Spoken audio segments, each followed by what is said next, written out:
and Wrexham then go top of the league. A 3-0 win. The first half, Gateshead did well, I thought, and Wrexham had to work hard to make sure they didn't have too many chances. Howard did make a couple of sharp stops. The best one when Campbell was one-on-one and drove it in. He also made one when Elliott drilled it in and he tipped it over. And Wrexham, though, you just got a sense that once the press tired, that they'd start to get a chance to play, and that is exactly what happened. In the second half, Wrexham dominated it very, very impressively indeed. The opening goal came from a Ben Tozer throw that caused all sorts of confusion. Ultimately, Tom O'Connor, after a defender smashed a clearance against one of his teammates and the ball ricocheted up in the air, was able to just nod the ball home, helping it in with his head intelligently. Wrexham got a second goal and a nice interplay between McFadden, Mullen and Lee. Ended with Lee drilling a shot. The keeper saved it but couldn't hold on to it, and it came back out to Palmer, who deservedly on his birthday slapped home the second goal. And in added time, Paul Mullen got the third. Great work by substitute Sam Dalby, winning the ball and laying it off. Mullen bursting between two defenders and smashing the ball emphatically past the keeper. It was a smashing all-round performance in the second half, and well, Mike Williamson, the Gateshead manager before the game, was very complimentary and called us a winning machine, and that kind of feels like what we were there. We dug in, earned the right to play, and then punished his team. I think in the first half, maybe Mark, that machine took a little bit to get going, and we're a bit sloppy, and it was 50-50. Gateshead played really well in the first half, but with all that pressing they did on us, we've said, they're going to get tired. It's going to tire them down. And it really showed in the second half. And Wrexham just upped their game. They played the passing game, and they just wore Gateshead down. And a really professional performance away from home, 3-0. There's not many teams going to go to Gateshead and get a 3-0 win. Professional performance. Now they can rest for a few days now before the big game on Sunday in the FA Cup against Sheffield United, which will be broadcasting live again as well. Absolutely right. Nice plug. And again, it's nice to see, as you come from Whitchurch, who's only just got electricity, that you know what a plug is. That's why I've got to come over to Wrexham, because I've got to see some light. I have to recharge my phone over here, Otherwise, it's a hell of a bit long cable. Guys, you American listeners out there, look up Whitchurch, Shropshire. It's a beautiful market town, just over the border. Well, my nan's from Shropshire, actually. Well, from Whitchurch, yeah. There you go. You're listening to Family Background here on Wrexham Blair. Bill, we never really... I mean, the saves Howard made were good, but apart from the one-on-one, you sort of fancy he'd make them. We looked like we were always going to keep a clean sheet, really, and just built further and further going forwards and getting more and more threatening. Yeah, and I think we let them get into some okay positions, but defensively we were tight enough that they weren't ever going to really threaten, were they? And like you say, Mark Howard only had a couple of moments where he was really challenged, but at the end of the day, we've had keepers that haven't been able to make those crucial saves in those moments, and if they go up or equalise when they don't deserve to, you can crumble, can't you? So he's got to save what's in front of him, and fair play, good performance, I think. And looking at the league tables now, we've got a 13-point difference between us and Chesterfield in third place, although they've got 3 games in hand on us. So it is going to be between us, I think, and County. But I think this game tonight, which we're now on equal number of games, may be the turning point in the season. And I think we've got 6 home games coming up this in next month in February. Yeah, somebody made reference to the run of games. We got Altrincham away beginning of February, and I think and then we got Aldershot away towards the end of February. I also mentioned that a couple of weeks on Dragonout, wasn't it? Our running looks much kinder than Notts County's and Chesterfield. We've had a tough first half of the season, but we've come out of that on top, which is great, isn't it?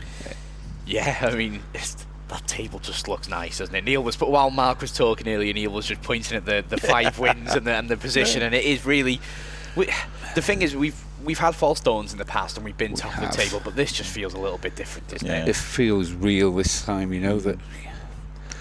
God forbid we go on a losing streak, but I can't see it. We're playing such good football. We've got some great players here. We've got a great bunch of fans, great owners, and I can, come May, all being well, I'm hoping come the beginning of April we're already champions. Neil, don't tempt fate. It'd be nice. It'd be nice to be, to receive a trophy at the racecourse in front of our own fans, It and really we're would, already yeah. before we go to our last league game of the season at Torquay would be absolutely fantastic. But there's a lot of games to play before then. But this team is so strong mentally. They're a great bunch of lads. They gel together well. You can see the camaraderie. They love the fans. They love the stadium. And barring a huge disaster, I can't see anything else but us being champions this season.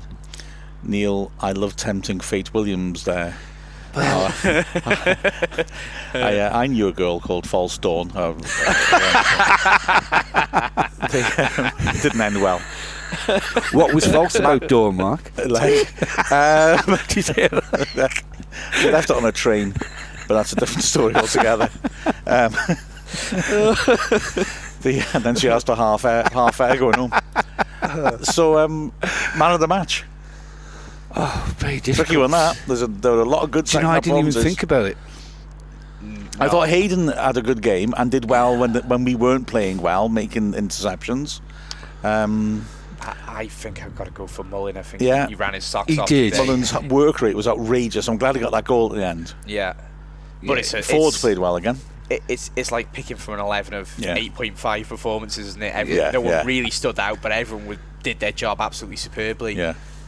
O'Connor was smoother than a double glazing salesman. And he got a goal as well. Very difficult.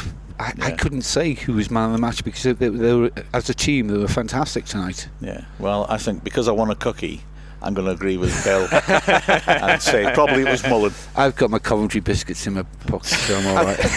How many weeks ago was it when we played Coventry? 3. They're sealed up. They're all right. Fair enough. It's got a best before date on them. Give a man a free biscuit and you got a friend. I've got to go back to no electric Richards. I might, that's true. I might run out of fuel on the way home, and I'll have a snack on the way home. That'll be nice, won't it? As you go to the dark lights of Whitchurch beckon you home. Yeah. No lights, big city, as they call this on the. I know another phrase, but it's no lights, big city. Dear me. Well, I think that's it, isn't it? Really, the happy days. We had a happy old commentary, and the final score reflects that.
The final score of Gateshead 0, Wrexham 3. We are Bill Long, Neil Williams and Mark Griffiths from Wrexham AFC.